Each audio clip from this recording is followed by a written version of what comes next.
I woke to the news one day last month that Russia had just carried out their largest ever drone attack on Ukraine while I was sleeping. 5 people were killed and dozens were injured in this insane war that has been going on for more than 3 years without any end in sight.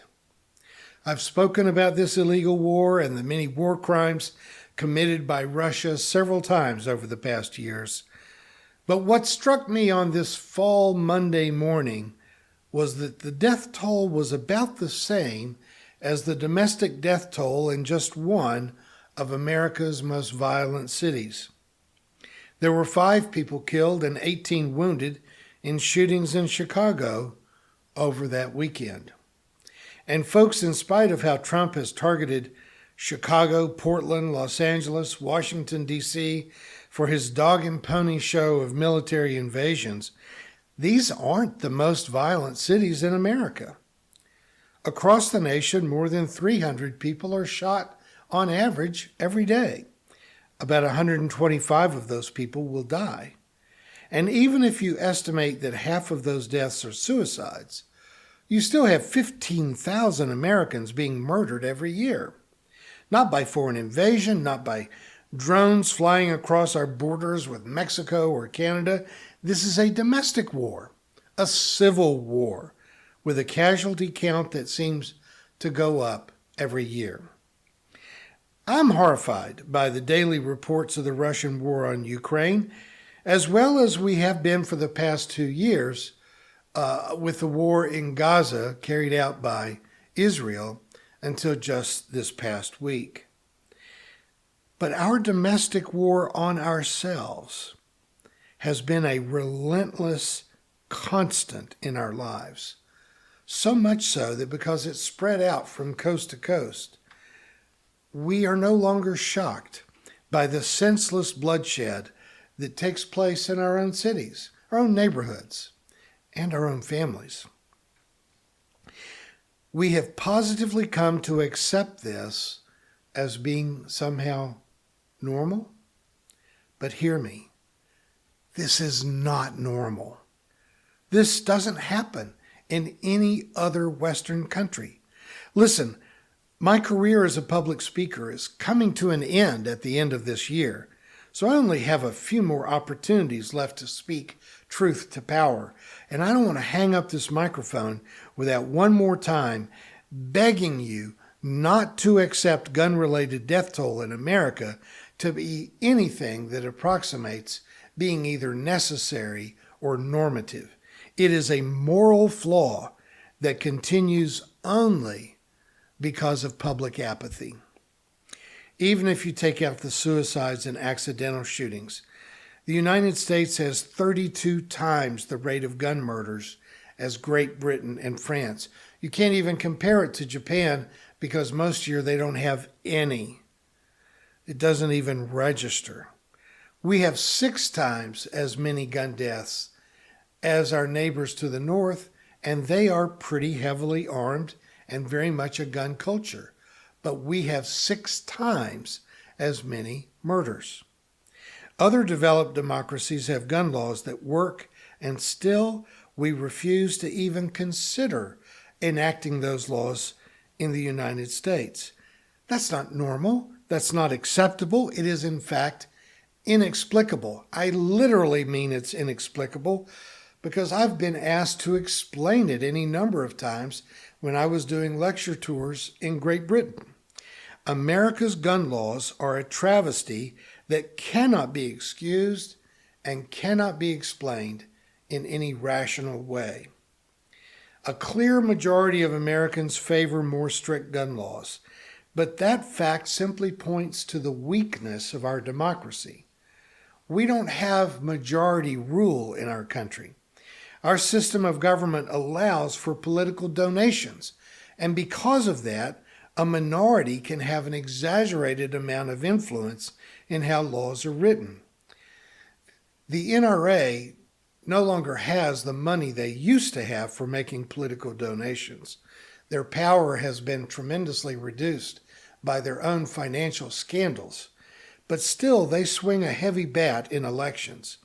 and gun manufacturers fund the campaigns of politicians that they know will defend them. If I may say it this way, even our gun-loving lunatic fringe continues to make political donations so that they have a disproportionate influence. Still, after all these years, why can't the majority of Americans not have their way in this matter? I think it's because our 24-hour news cycle tends to give our voting public a very short memory. Whatever they are blathering about today is what people think about, and a few days later they will forget what was being talked about last week. So it's almost only likely to get gun reform right in the wake of a mass murder that is dominating the news. Now, it has to be said that the overwhelming majority of murders in the United States are not mass murders. It's usually one or two at a time. But as I observed in the opening of this message, individual murders in major cities may add up to 5 or 10 per city every weekend. But those incidents get lost in the background noise of a country that is absolutely awash in weapons and in violence. But you consider how we reacted to the most horrific mass murders in our country's recent history. The largest to date was the 2017 attack on the Harvest Music Festival in Las Vegas. A lone gunman took a room in the 32nd floor of a nearby hotel so that he had a great view just looking down on the crowds of hundreds of people beneath him. One heavily armed murderer fired semi-automatic weapons that had been enhanced by a very simple device called a bump stock, so that every time the gun recoiled, it was ready to be fired again, which allowed him to fire thousands of rounds in just minutes. 60 people were killed. 800 were wounded. It was a random, senseless act of violence which inspired people to demand action. As always, there were those who wanted to restrict access to semi-automatic rifles, to restrict large-capacity ammunition clips. But in the end, the response was whittled down to this very symbolic gesture of outlawing the bump stock. Not much by way of reform, but it's all that they could get Republicans to agree to. And at least it was something. It went into effect in December of 2018, but it was ruled as being unconstitutional by a rogue and you have to say, irresponsible Supreme Court in 2024. Don't beat yourself up if you didn't know that the bump stock ban had been overturned. That's how the news cycle works. 7 years after the largest mass shooting in American history, the story no longer merited airtime when a Republican majority Supreme Court did what they almost always do. They ruled in favor of money in political contributions and ruled against the American people. If that seems strong, I invite you to prove me wrong. There was no federal reaction to the Pulse nightclub shooting, but in the state of Florida, where I live, there were several attempts at enacting state gun reform, all of which were defeated by Republican majorities. If you want to find a significant gun reform measure, you have to go all the way back to 1981, when Jim Brady, the press secretary for Ronald Reagan, was shot during an assassination attempt against the president. Brady survived but was permanently paralyzed. He and his wife took this tragedy and turned it into their lifelong cause to limit access to lethal weapons, which, after a dozen years and multiple failures, the Brady Bill was finally passed and signed into law by Bill Clinton in 1993. The bill included a background check, a 5-day waiting period between purchase and possession, and a ban on assault rifles. It's still partially enforced, but The ban on assault rifles was written in a way to sunset in 10 years.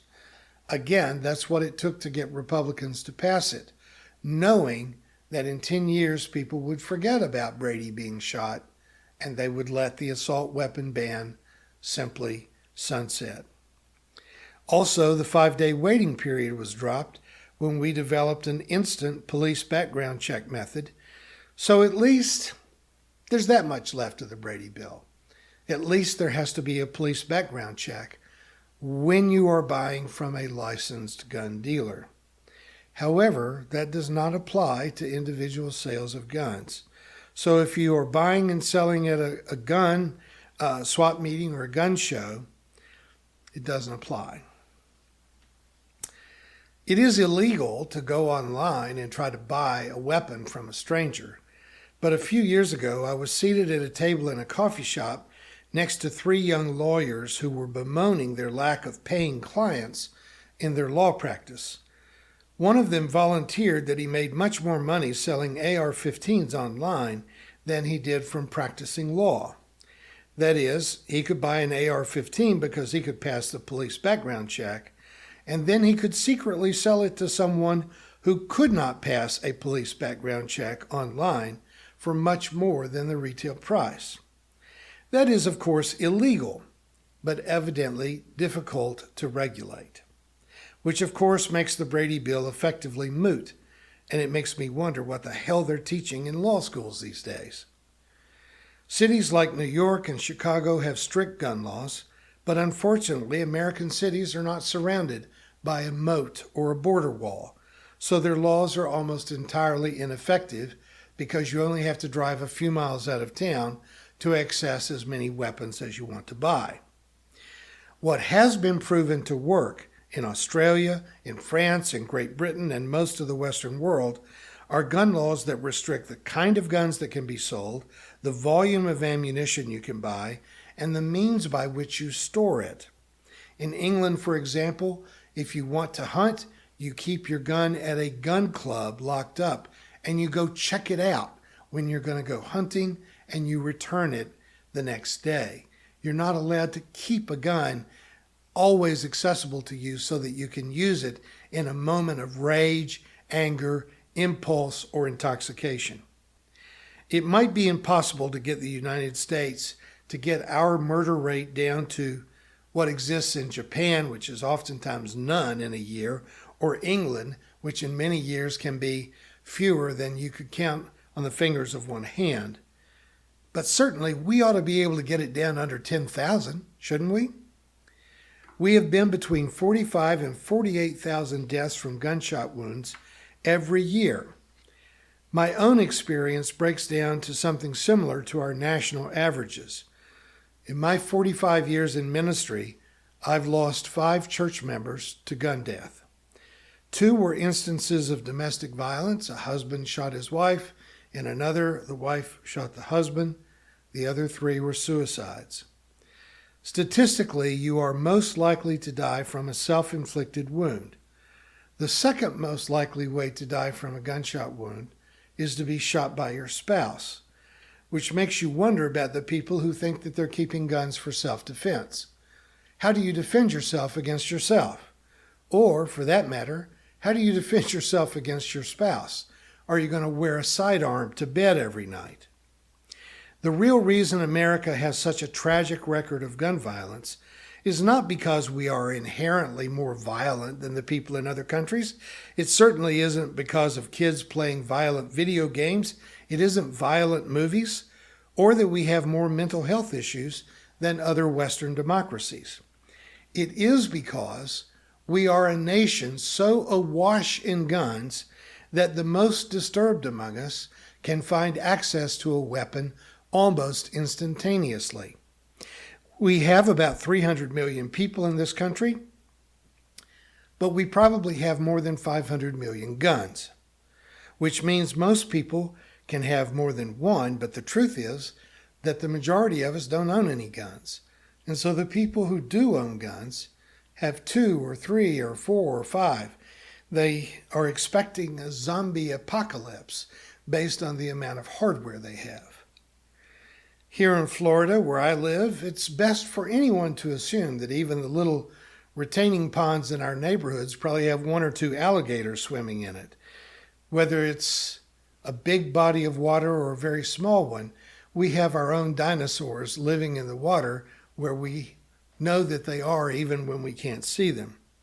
But it's also safe to assume in Florida that any rude driver who's yelling at you or some hostile neighbor shaking a fist at you also probably has a loaded gun handy.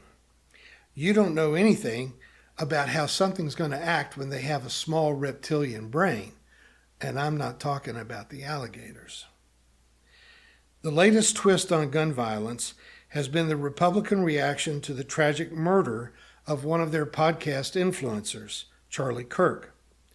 Charlie he didn't go to college. He was an entirely uneducated young man who got a lot of attention and made a lot of money, millions of dollars, by saying very controversial, and I'll say it, astonishingly stupid things. But he shouldn't have been murdered.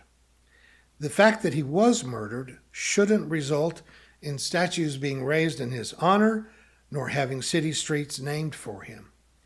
He was a right-wing racist, misogynist, and homophobe, and dying from a bullet doesn't make him a hero. It does, however, make him a victim, and there's just too many of those.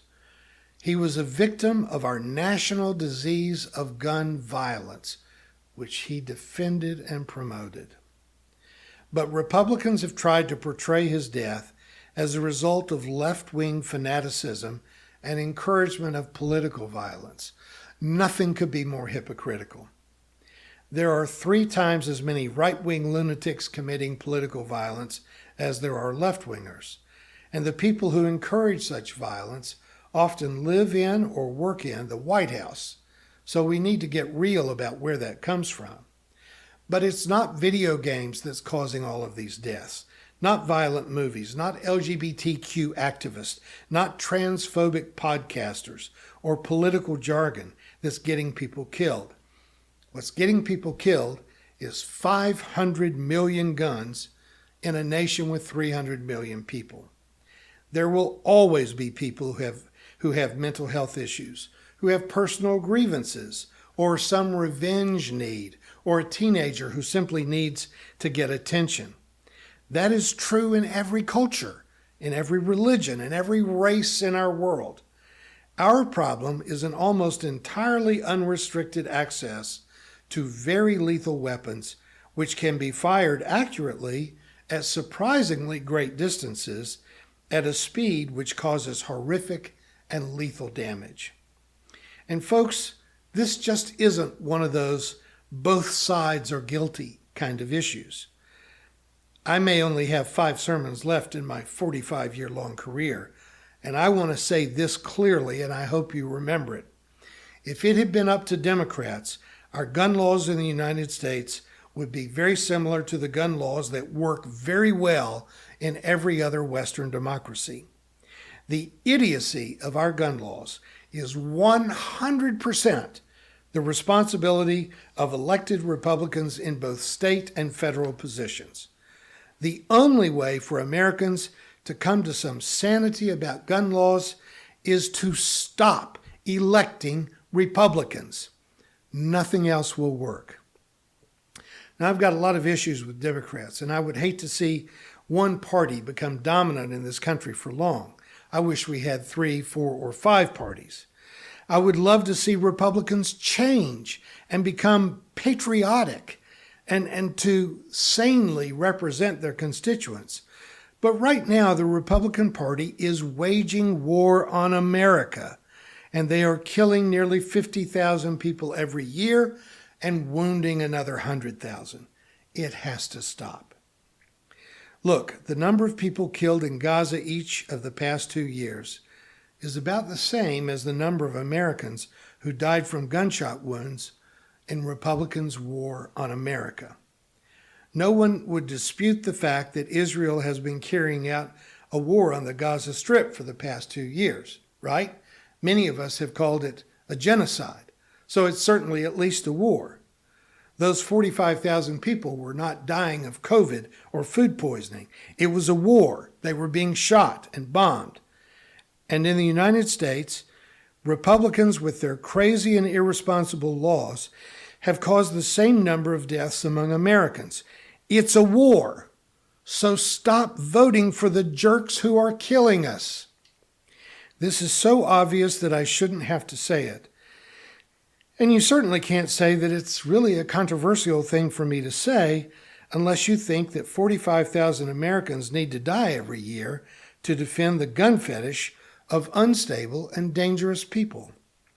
Let's make America great again by allowing our school children to grow up and allowing churchgoers and moviegoers and mall shoppers to live to make it home safely. It's not too much to ask. Thank you for watching our videos. We are entirely dependent on the donations of our listeners and members.